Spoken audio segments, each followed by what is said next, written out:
Hello everyone, and now welcome to game 2 in this set between Apollo's Ball and Where Ye Spiders Fly here on Achillean Waste.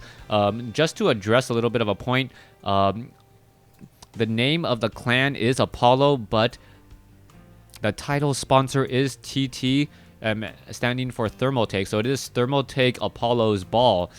Someone tried to convince me that TT was actually the name of the clan. That is definitely not the case. If you watch all of my casts, you'll actually know the logo of Apollo, and it really makes a lot more sense to have Apollos be the name of a clan given the icon as opposed to TT. Anyways, game 2 in this series. Not quite sure why. There you go. Gonna go ahead and swap the colors again as Ball is spawning on the bottom right hand side of the map as the red Terran. Meanwhile, on the top left, we do see Spiders Fly. Now, in game 1, Ball had a pretty successful proxy Reaper. I do think though, because he delayed the building of that bunker, that actually hurt him more in the end. He pulled off his SCV a bit too early. That SCV would have been taken or was taken out, and that bunker, even though it was completed, there was simply too many Zerglings. Fly also realizing that he needed that metabolic boost after not noticing or not seeing a barracks inside his opponent's base, quickly figured out what was going on there, and then got the metabolic boost, able to clean up the Zerglings and then come out with the victory after taking the early game.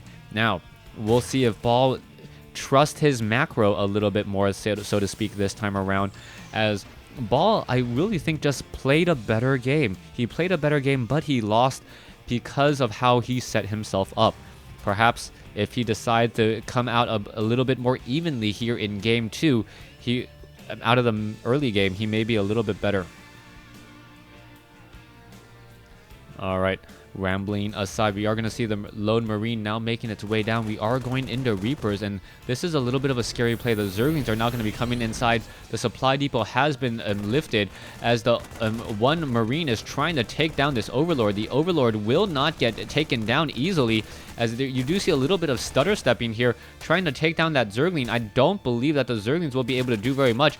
Meanwhile, there are Zerglings just trying to take down these supply depots here. This is going to be a 1-Rax Reaper expand, as the Reaper is now out on the field. That one lonesome Reaper not going to be able to do very much by himself, still wandering around here, jumping down on the low ground, and now looking to do a bit of scouting, hoping that his opponent has not yet researched metabolic boost. If his opponent has researched metabolic boost, this Reaper's days are pretty much numbered. 3.75 on a Reaper, really not that fast compared to the 4.7 of a Zergling. Reaper's only saving grace is that it can jump over cliffs and up and down cliffs if necessary in order to get away. Coming back around, you can see the Reaper does spot that hatchery. He's just going to go up the ramp, make sure that he can escape easily. He needs to go ahead and do some scouting, but has not been able to do so. He is still playing a bit in blind and a bit in the dark. All he knows that his opponent has this hatchery here at the 9 o'clock natural expansion.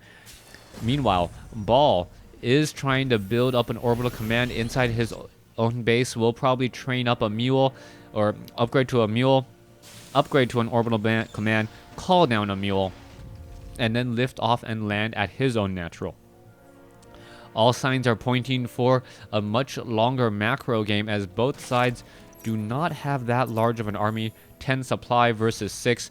Marines trying to shoo away that Overlord will be successful in doing so, as we're now going into a tech lab and on both the barracks and the factory. This is quite a surprise here, especially the layout on this front door. I don't believe siege tanks can actually fit through there. They'll have to come around this far side, and this is a little bit of a curious move, as it may just be siege tanks with Marines. This is some old school strategy where siege tank Marine stim push could become very effective, just because the Zerg player may try and take this expansion a bit too early. Siege tanks here on the high ground will be able to blast away and and take down Zerglings as they're coming in to reinforce. Meanwhile, we also see that Fly is attempting to take down these backdoor rocks in order to establish an expansion perhaps at the 11 o'clock location. So far we do have one siege tank and one siege tank only. That's more of a defensive measure right now, as Fly is still being a little bit still playing it a little bit safe. He is getting up his third refinery and not doing anything else with it. I don't see a starport, and we do see a whole bunch of Marines being trained up. This will be, I believe, a siege tank Marine combat shield stim push, and the timing on this has to be just right. If he waits too long, his opponent is simply going to have too many Zerglings and Banelings and destroy all the Marines before the siege tanks can cover them. If he goes too quickly, however, and he reveals that he has these siege tanks, or if he goes too quickly and he doesn't have enough siege tanks, the siege tanks won't cover. However, if he goes too late, his opponent may have too much of an economic advantage, but Fly doesn't look to be trying to establish up his third base yet. This is still a bit of a surprise, as Zerg players normally get to 3 bases sometime around the 7-minute mark, not the 9.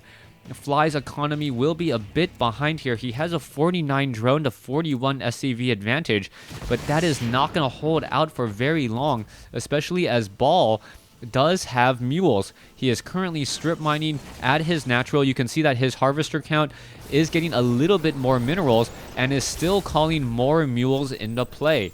Coming back over here, Ball is not building up another command center. He is not trying to expand beyond this. He knows that his next push needs to deal a terrible, terrible amount of damage in order for him to have a chance. That is the reason why he doesn't have a command center, but he does need some supply in order to train more units, as he is currently supply blocked.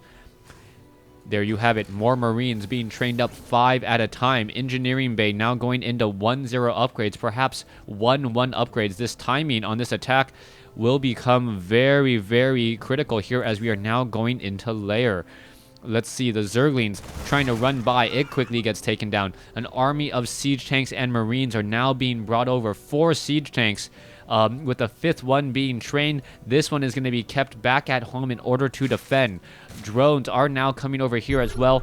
This attack force of Ball is just very, very large, and I don't believe his opponent is expecting this at all. No, straight up siege tanks, Marines, old school style, and here we go.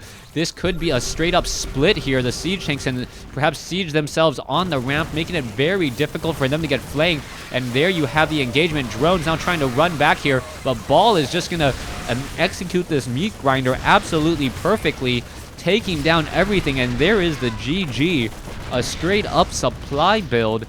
Ball winning with 4 siege tanks, a handful of 1-0 upgraded Marines, and incoming medevacs. Thanks for watching. Thanks for listening. Hope you guys enjoyed Game 2.